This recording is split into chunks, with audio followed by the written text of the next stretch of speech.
C'est un mardi matin comme tous les autres. Vous réveillez votre fils de 10 ans à 7h30, vous préparez son petit déjeuner, vous embrassez son front et vous dites « Je t'aime, passe une bonne journée à l'école ». Il prend son sac à dos, sourit de ce sourire que vous connaissez depuis sa naissance et sort par la porte. 10 minutes plus tard, il a disparu pour toujours. Mais imaginez découvrir des années plus tard que l'homme soupçonné d'avoir emmené votre fils gardait une collection de 22 000 photographies d'enfants et des codes mystérieux qui, une fois déchiffrés, ont révélé des mots qui ont fait crier un enquêteur expérimenté « Mon Dieu, il l'a mangé ». Voici l'histoire vraie de Rachel Howard et son fils Zachary, une affaire qui a transformé une petite ville américaine en théâtre du crime le plus troublant que vous ayez jamais entendu. Si vous n'êtes pas encore abonné à la chaîne, laissez un like et activez la cloche, car ce que vous êtes sur le point de découvrir dépasse tout cauchemar. Great Falls, Montana, 1995. Nichée entre les majestueuses montagnes rocheuses, cette ville agricole d'environ 60 000 habitants représentait tout ce qu'il y a de bien dans la petite Amérique. C'était le genre d'endroit où les gens laissaient leurs maisons déverrouillées, où les voisins se connaissaient par leur nom, où les enfants jouaient librement dans les rues sans que les parents s'inquiètent. Les prédateurs vivent ailleurs, pensaient les habitants. Ils ne vivent pas à Great Falls, Montana.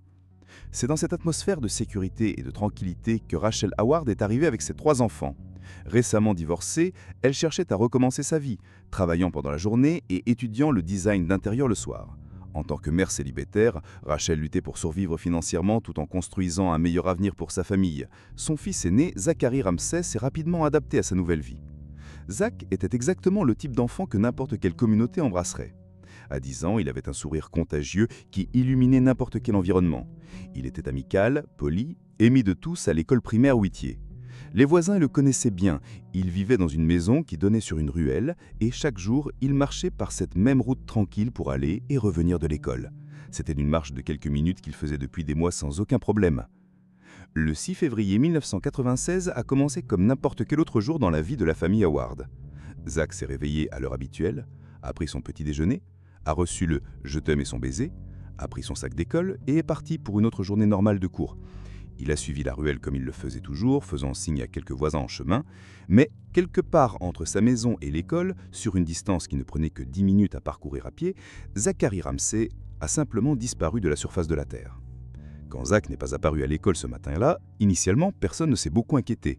Il était courant que quelques élèves soient occasionnellement en retard. Mais quand l'école a contacté d'autres étudiants et a découvert que seul Zach était absent, l'alarme a sonné. Ils ont appelé Rachel qui est immédiatement devenue désespérée. Son fils ne manquerait jamais l'école sans prévenir, surtout un matin ordinaire de mardi. Une recherche massive a été organisée en quelques heures. Des volontaires de la communauté, des policiers, des pompiers, des équipes de secours, tous se sont mobilisés pour trouver l'enfant disparu. Ils ont fouillé chaque coin de Great Falls, chaque bâtiment abandonné, chaque zone boisée dans les environs. Mais il n'y avait aucune trace de Zach nulle part. C'était comme s'il avait simplement évaporé dans l'air. Pour les autorités, il est rapidement devenu clair qu'il ne s'agissait pas d'une fugue ou d'un accident. Quelqu'un avait emmené Zach. Et dans un endroit où tout le monde se connaissait, où les crimes violents étaient pratiquement inexistants, les soupçons se sont rapidement portés sur le seul individu en ville avec un historique criminel lié aux enfants. Nathaniel Benjamin Lévy Barjona était un homme de 39 ans qui travaillait occasionnellement dans un immeuble d'appartement situé exactement sur la route que Zach parcourait tous les jours. Mais Barjona n'était pas son vrai nom. Il était né David Brown au Massachusetts et son histoire était un catalogue d'horreurs qu'aucune communauté ne devrait avoir à affronter. David Brown a commencé à montrer des comportements violents dès l'enfance. En 1977, il a exécuté un plan méticuleusement planifié qui a choqué même les enquêteurs expérimentés. Se déguisant en policier, avec un faux insigne, une arme jouée et des vraies menottes, il a attendu devant un cinéma local. Quand 2 enfants sont sortis de l'établissement, Brown les a abordés, prétendant être un officier en civil, et les convainquant de l'accompagner. Il les a emmenés dans un endroit isolé où il les a brutalement attaqués. Le jeune agresseur pensait avoir tué une des victimes, la laissant inconsciente au bord de la route. Heureusement, les 2 enfants ont survécu, et David Brown a été arrêté et condamné pour tentative d'homicide. Après 2 ans de prison, il a été transféré dans un centre de traitement psychiatrique. Pratiquement toutes les évaluations psychologiques réalisées pendant son internement sont arrivées à la même conclusion terrifiante. David Brown était une personne sexuellement dangereuse qui ne devait jamais être libérée. Les spécialistes ont été unanimes dans leurs recommandations. Cet homme représentait un danger constant pour la société, surtout pour les enfants. Mais en 1984, Barjona a prétendu l'avoir trouvé la religion pendant son internement. Il a dit qu'il était devenu un soldat de Dieu et pour marquer cette supposée transformation spirituelle, changeait son nom en Nathaniel Benjamin Lévi Barjona, adoptant une identité biblique qui, selon lui, représentait sa nouvelle vie. En 1990, la famille de Barjona a engagé 2 psychologues chrétiens qui, étonnamment, ont attesté qu'il avait été sauvé et qu'il était improbable qu'il recommisse des crimes. Se basant sur ces évaluations douteuses, les autorités du Massachusetts ont libéré Barjona. C'était une décision qui aurait des conséquences désastreuses. Seulement 6 semaines après sa libération, Barjona est arrêté de nouveau pour avoir agressé un enfant de 7 ans. Cette fois, il faisait face à la prison à vie sans possibilité de libération conditionnelle. Mais sa mère a supplié le tribunal, promettant de superviser son fils personnellement s'il était libéré en conditionnel. Elle a garanti que tous les 2 déménageraient à Great Falls, Montana, où ils vivraient avec le frère de Barjona, loin des tentations et des problèmes du passé. L'État du Massachusetts, apparemment anxieux de se débarrasser du problème, a accepté l'accord. C'était une décision que les officiels locaux de Great Falls ont décrit par la suite comme un scandale absolu. Quand Barjona arrivait en ville en 1991 et s'enregistrait au bureau de libération conditionnelle, les employés étaient furieux, mais il n'y avait pas grand-chose qu'ils puissent faire. Il était légalement sous leur juridiction et techniquement en liberté. Quand Zachary Ramsey a disparu en février 1996, Barjona était naturellement le principal suspect. Des témoins l'ont placé dans la ruelle où Zach avait l'habitude de marcher ce matin-là. Son véhicule a aussi été aperçu dans la zone au moment de la disparition. Mais malgré les preuves circonstancielles, la police n'arrivait pas à le connecter définitivement à l'affaire. Il n'y avait pas de corps, pas de preuves physiques d'un crime, pas de preuves concrètes que quelque chose de terrible était arrivé à Zach. Rachel refusait catégoriquement d'accepter que son fils était mort. Pendant des mois, elle a fait des appels publics émouvants pour le retour sain et sauf de Zach. « Qui que ce soit qui aimait son enfant, c'est un bon garçon », disait-elle les larmes aux yeux. « Soyez gentil avec lui. Traitez-le bien et ramenez-le. » Mais ces appels restaient sans réponse. Pendant que Rachel gardait l'espoir vivant, le reste de la communauté a commencé lentement à accepter le pire. L'école a planté un jardin mémoriel avec des fleurs qui ne fanent pas, plaçant une plaque qui disait « Perdu, mais pas oublié ». Il voulait faire attention de ne pas commettre l'erreur de suggérer que Zach ne reviendrait jamais, mais la réalité devenait inévitable. L'affaire s'est refroidie pendant 3 longues années. Rachel continuait à chercher son fils, mais la police n'était plus proche de résoudre le mystère de sa disparition. Puis, le 13 décembre 1999, quelque chose s'est produit qui changerait tout. Un détective se rendait au travail quand il est passé devant l'école primaire Lincoln et a aperçu quelque chose qui a immédiatement déclenché toutes ses alarmes internes. Nathaniel Barjona se tenait devant l'école, habillé en policier. Le détective a reconnu Barjona immédiatement et savait que quelque chose n'allait terriblement pas. Quand la police a arrêté Barjona, elle a découvert qu'il portait un véritable kit d'enlèvement. Faux insigne, pistolet à impulsion électrique, spray au poivre et un uniforme de police complet. Son appartement était à seulement 3 pâtés de maison de l'école. C'était une découverte à vous arrêter le cœur. Un possible enlèvement d'enfants avait été évité par pure chance. Avec Barjona en garde à vue pour usurpation d'identité d'officier de police, les enquêteurs ont finalement pu obtenir un mandat pour fouiller son appartement. Ce qu'ils ont trouvé là-dedans était bien au-delà de leur pire cauchemar. L'appartement de Barjona était un monde déconcertant et sombre. Il était littéralement bourré du sol au plafond avec des milliers d'objets bizarres. Il y avait des décorations de Noël éparpillées sur toutes les surfaces et murs, des milliers et des milliers de morceaux de papier écrits à la main et, le plus impressionnant de tout, environ 22 000 photographies d'enfants.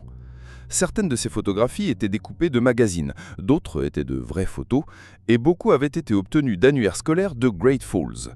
C'était une collection obsessionnelle et terrifiante qui suggérait un niveau de fixation sur les enfants locaux qui était simplement incompréhensible. La police a confisqué 55 boîtes de preuves de l'appartement de Barjona, un processus qui a pris 3 mois pour être complètement catalogué et analysé. Pendant cette enquête méticuleuse, les détectives se sont confrontés à la possibilité nauséabonde que Barjona avait abusé d'un nombre incalculable d'enfants locaux au fil des années. Au début de 2000, ils ont trouvé le premier morceau concret de preuves qui connectait Barjona à la disparition de Zachary Ramsey.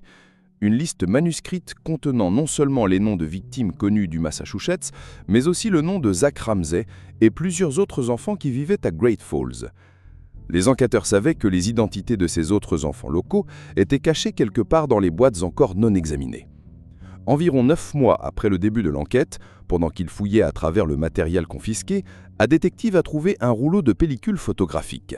Quand il l'a fait développer, il a découvert des images qui le menèrent directement à l'identification de 3 victimes locales. Les photographies montraient Barjona dans des poses compromettantes, mais plus important, elles contenaient aussi des images de 3 garçons de 5, 9 et 13 ans. Le détective les reconnut immédiatement. C'étaient des enfants qui vivaient dans le même immeuble que Barjona, directement au-dessus de son appartement. Ces 3 garçons venaient de familles problématiques et n'avaient pas beaucoup de soutien dans leur vie. Barjona avait profité de cette vulnérabilité en liant d'amitié avec eux sur plusieurs mois. Il les emmenait dîner, au cinéma, et il passait presque tous les jours dans son appartement. Tous les 3 avaient de sérieux problèmes de développement, ce qui rendait plus facile pour Barjona de les manipuler. Le prédateur avait réussi à convaincre les garçons qu'il était un marshal fédéral en civil. Il portait des t-shirts et casquettes avec les inscriptions US Marshal et permettait périodiquement à un des garçons de porter son chapeau, les faisant se sentir spéciaux et importants. Pour ses enfants en manque d'une figure paternelle, Nathan semblait comme le père qu'il n'avait jamais eu. Mais pendant tout ce temps, Barjona abusait continuellement d'eux. Les enfants étaient si honteux et confus sur ce qu'il se passait qu'il a fallu environ 2 heures d'entrevue soigneuse avant que le garçon le plus âgé réussisse finalement à briser le silence dans ce que l'enquêteur a décrit comme l'effondrement le plus horrible que j'ai jamais vu. Ce que le garçon a révélé était encore plus troublant que ce que les enquêteurs avaient imaginé. Il a expliqué que Barjona avait installé une poulie au ciel de son appartement d'où il suspendait les enfants pendant qu'il les abusait. La découverte de cette poulie et de la corde qui l'accompagnait était une confirmation sombre de l'histoire terrifiante qu'ils entendaient. Cette information représentait la plus grande découverte de toute l'affaire. Barjona avait été arrêté seulement pour usurpation d'identité d'officier de police, une accusation relativement mineure qui résulterait probablement seulement en 1 an de prison. Mais maintenant, ils avaient 3 victimes identifiées, présentant des accusations qui pourraient le condamner à la prison à vie. Et plus important, ses enfants étaient aussi sur la liste où apparaissait le nom de Zach Ramsey, connectant tous les points de l'enquête. Le 5 juillet 2000, Barjona a été formellement accusé d'agression contre les 3 garçons locaux. Mais le détective John Cameron continuait à être obsédé par la découverte de la vérité sur Zachary Ramsey. Ce qu'il a découvert dans les semaines qui suivirent était presque au-delà de la compréhension humaine. Caché parmi les preuves, Cameron a trouvé une série complète d'écrits codés que Barjona avait fait. Il semblait juste des lettres aléatoires organisées en petits blocs. Personne n'arrivait vraiment à comprendre ce que cela signifiait. Mais Cameron était déterminé à les déchiffrer, croyant qu'ils contenaient les réponses sur ce qui était arrivé à Zach Ramsey. Il a fallu environ 6 mois de travail intensif pour casser le code. Quand John Cameron a finalement réussi à déchiffrer les écrits, il a vu quelque chose commencer à émerger de ces lettres apparemment sans signification. Les mots qui sont apparus étaient si introublants qu'il a littéralement crié « Mon Dieu, il l'a mangé !» Et c'est à ce moment qu'ils ont réalisé pour la première fois qu'il était très probable que Barjona non seulement avait tué, mais avait aussi cannibalisé Zach Ramsey. Quand la nouvelle de la découverte de Cameron a commencé à circuler, ceux qui connaissaient Zach étaient complètement bouleversés. La situation était passée de « quelque chose de mal est arrivé » à « quelque chose d'horrible et malèvre est arrivé ». C'était un niveau de mal que personne n'avait jamais pensé qu'il pourrait arriver dans leur communauté, mais maintenant, il y avait des preuves suggérant qu'exactement cela était arrivé. Plus déterminé que jamais, Cameron a commencé à enquêter soigneusement les mouvements de Barjona et de sa famille pendant 1996. Il a découvert que tant la mère que le brave de Barjona étaient hors de ville participant à un funérail le 6 février, exactement le jour de la disparition de Zach. Nathan Barjona était complètement seul à la maison, avec le temps et la privacy pour faire ce qu'il voulait. Cameron a aussi découvert que Barjona avait accès exclusif à un garage derrière la maison de famille. Il a obtenu un mandat pour le fouiller et une équipe médico-légale a passé environ 3 semaines sur le site. Ils ont même apporté une petite excavatrice et tamisé chaque morceau de terre, creusant méticuleusement. Pendant les excavations, ils ont trouvé des os. Au total, ils ont découvert environ 26 fragments d'os enveloppés dans du papier en tête qui avait le nom de Nathan Barjona imprimé. Ils pensaient avec certitude qu'ils avaient trouvé la réponse qu'ils cherchaient. Ils ont trouvé de petits morceaux d'os qui semblaient avoir été coupés, exactement là où ils pensaient que Nathan avait démembré Zach. Un examen a confirmé que les os étaient humains, d'un adolescent approximativement de l'âge de Zach. Ils ont rassemblé tout le matériel et l'ont envoyé à laboratoire pour analyse. Puis vint le résultat que personne n'attendait. L'ADN n'était pas celui de Zach. À ce jour, personne ne sait à qui appartenaient ces os. C'était un coup dévastateur pour Cameron, mais pour la mère de Zach, Rachel, cela confirmait ce qu'elle avait toujours cru, que Zach était encore vivant et qu'un jour il reviendrait à la maison. Sa foi inébranlable que son fils était quelque part là-bas en attendant de revenir restait intacte. Comme il n'y avait toujours pas de preuves conclusives que Zach avait été assassiné, le procureur Brand Light a mis l'affaire en attente. À la place, il a décidé de se concentrer sur les accusations qu'il avait déjà enregistrées contre Bart Jonah, liées aux 3 garçons locaux. « Je voulais juger l'affaire d'agression en premier », a-t-il expliqué par la suite. « Je pensais qu'il était vraiment important d'obtenir cette condamnation parce que, évidemment, l'affaire d'homicide était une affaire sans corps, très difficile. Je dois dire qu'à ce moment-là, je ne me souciais pas vraiment si nous la menions en procès pour le meurtre. J'aurais adoré l'avoir fait, mais le faire emprisonner pour le reste de sa vie était vraiment l'objectif. » À cause des hautes émotions entourant l'affaire Zach Ramsey à Great Falls, le procès de Bart Jonah a été transféré dans une ville à 240 km. Le procès a commencé le 20 février 2002. Le procureur savait que 90% de l'affaire dépendait de comment les 3 garçons témoigneraient. Quand l'enfant de 5 ans est monté à la barre des témoins, l'équipe avait travaillé intensément avec lui pour simplement dire la vérité.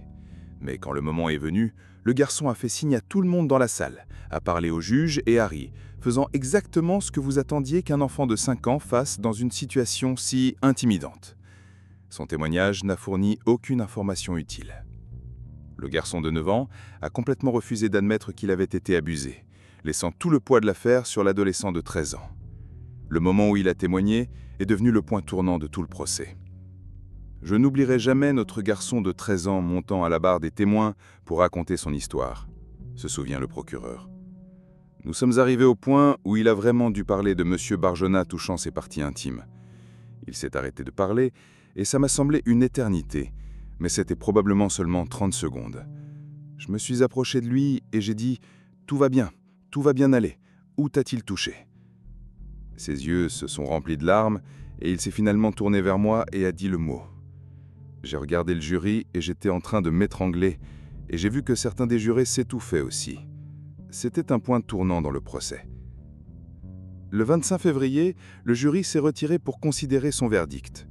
Dans le cas de l'enfant de 5 ans, Bart Jonah a été trouvé non coupable par manque de preuves. Dans le cas du garçon de 9 ans, le jury n'a pas réussi à arriver à un consensus. Mais dans le cas de l'adolescent de 13 ans, Bart Jonah a été trouvé coupable d'agression. Attendre que le jury revienne était horrible, a dit le procureur. Quand ils sont revenus, être dans cette salle d'audience était incroyable. Tout le monde s'est effondré en pleurant et en se félicitant. Bart Jonah a été condamné à 130 ans de prison, inéligible pour libération conditionnelle. Effectivement, une sentence de prison à vie. Le destin de Bart Jonah était finalement scellé, mais le mystère de Zach Ramsey restait sans solution. Light et Cameron étaient hantés par la pensée que Bart Jonah pourrait échapper à la punition pour le meurtre. Quand je m'asseyais avec les enquêteurs, se souvenait Light, je voyais des ongles rongés jusqu'aux cuticules, des tremblements, des gens totalement consumés par la recherche d'une clôture. À l'été 2002, Light s'est préparé à emmener Bart Jonah en procès pour l'homicide de Zach. Ce serait l'affaire la plus difficile de sa vie. Les jurés regardent la télé et s'attendent à ce que vous arriviez avec toutes ces preuves scientifiques. Quand vous n'avez pas de corps, vous n'avez pas de cause de décès. Je pensais que c'était une affaire circonstancielle très forte, nous allions donner 100% et il y avait une bonne possibilité que nous gagnions. Mon propre but était de l'emmener en procès et éventuellement le faire coopérer pour récupérer le corps. C'était vraiment notre seul objectif, juste nous donner le corps. Initialement, Rachel Howard ne soutenait pas l'idée du procès pour homicide. Elle voulait garder vivante la recherche de son fils. Il y a eu assez de négativisme, disait-elle. Arrêtons cela maintenant et avançons avec amour. Si nous faisons cela, les choses iront bien. Cameron et Light croyaient que Zach était mort, mais avant de convaincre un jury, ils devaient convaincre Rachel. Ils ont présenté toute l'affaire pour elle et ont demandé qu'elle témoignait que Zach n'était plus vivant. Mettant de côté ses espoirs des plus profonds, elle a accepté. Je me souviens avoir rencontré Rachel un week-end. Elle m'a donné un gros câlin et m'a remercié de travailler si dur. Je l'ai dit, tout va bien. Nous avions interviewé et préparé Rachel pour le procès. Mais de vérité, la plupart de l'affaire n'était plus qu'une théorie sur comment et pourquoi Bart Jonah avait fait quelque chose d'indisible à un garçon de 10 ans. La théorie était celle-ci. Il avait la maison et le garage pour lui-même. Alors, il a mis en mouvement un plan pour enlever Zach, le torturer, le démembrer, et puis nourrir des gens qu'il méprisait dans son église avec la chair. Il avait photographié ses dîners. Plusieurs évaluations psychologiques avaient reconnu qu'il avait un désir très fort et était curieux sur le goût de la chair humaine. Le jeudi 27 septembre, le procès avait un jour. Les procureurs et la police faisaient des préparations finales dans une réunion du soir quand ils ont appris des nouvelles incroyables. Nous étions tous au bureau nous préparant pour ce grand procès et soudain, un des procureurs du comté entre de dire « Et je viens de voir Rachel avec les 2 avocats de la défense en train de dîner. » Nous avions déjà une réunion prévue avec elle le lendemain. Elle est venue et nous avons demandé ce qui se passait. Quand était la dernière fois qu'elle avait vu les avocats de la défense ? Elle nous a pas dit la vérité, alors nous avons soulevé que « Et nous t'avons vu hier soir rencontrer les avocats de la défense, que se passe-t-il » Eh bien, elle a explosé sur nous. C'est alors que nous avons appris que les avocats de la défense avaient emmené Rachel dîner, manipulé son témoignage, et elle était la première témoin à monter à la barre des témoins. Son témoignage serait que son fils était encore vivant, et à ce point-là, vous avez un doute raisonnable, l'AVEM, donc vous n'avez pas d'affaire. Nous avons été choqués par cela, a dit Light. Nous avions travaillé si dur et cela est sorti de nulle part. Rachel a allégué qu'elle n'avait jamais voulu témoigner, mais que la police avait menacé de l'arrêter si elle ne le faisait pas. Cameron et Light, on niait véhément avoir fait une telle menace. C'était vraiment bouleversant. Je me souviens avoir donné une interview à Care TV et j'aurais aimé ne pas l'avoir fait, parce que j'ai dit des choses là-bas dont j'étais furieux et tout était dirigé vers elle. Light a pris une décision pragmatique. J'avais déjà la prison à vie. Je n'allais pas coûter aux contribuables un autre demi-million de dollars quand j'avais une mère de la victime qui ne voulait pas coopérer. Barjona n'a jamais été poursuivi pour le meurtre de Zachary Ramsey. Nous avons toujours tenté de continuer à le faire livrer le corps, mais il ne nous donnerait jamais quelque chose pour que nous puissions avoir une clôture. Mais c'est le genre de gars qui adorerait garder ce pouvoir sur les flics surtout, et aller dans sa tombe comme ça. Et c'est ce qu'il a fait. Le 13 avril 2008, Barjona a été trouvé mort dans sa cellule d'une crise cardiaque. Zachary Ramsey n'a jamais été trouvé. Nous ne saurons jamais avec certitude ce qui s'est passé le 6 février 1996. Toute la saga affecte aujourd'hui profondément Great Falls. Nous avons toujours senti que c'était une communauté sûre. Vous preniez soin de vos enfants et vous étiez prudent avec eux, mais tout de même, les prédateurs vivent ailleurs. Ils ne vivent pas à Great Falls, Montana, mais ils vivent. Le déni de Rachel et son propre deuil de la disparition de son fils sans laisser de traces a été absolument dévastateur pour elle. L'idée que son fils a été kidnappé, mutilé, coupé en portions et puis donné à manger à d'autres par le perpétrateur est simplement incompréhensible. Elle croit dévoutement que Zach est vivant. Si mon enfant est émissant et que la police n'a jamais pu dire ce qui lui est arrivé, alors j'espérais qu'un jour il va marcher par la porte. Cela vous ferait mieux vivre. Et peut-être qu'elle a raison. Peut-être que quelque part, Zachary Ramsey est encore vivant, attendant de rentrer à la maison. Ou peut-être que les codes déchiffrés par le détective Cameron ont révélé une vérité si horrible qu'il vaut mieux ne jamais savoir avec certitude. Ce que nous savons, c'est que Great Falls, Montana, ne sera jamais la même ville tranquille où les gens laissaient leurs portes déverrouillées.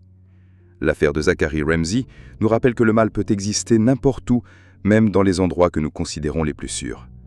Elle nous montre comment la recherche de justice peut consumer des vies entières, comment la vérité peut être aussi complexe qu'il est le sable, et comment certaines questions peuvent rester sans réponse pour toujours. Si vous êtes arrivé jusqu'ici, laissez un like, abonnez-vous à la chaîne et activez les notifications pour ne pas rater nos prochaines affaires. Laissez dans les commentaires quelle affaire réelle vous aimeriez voir ici sur la chaîne. Et dites-moi ce que vous avez pensé de cette histoire, qui a marqué pour toujours la communauté de Great Falls. À la prochaine!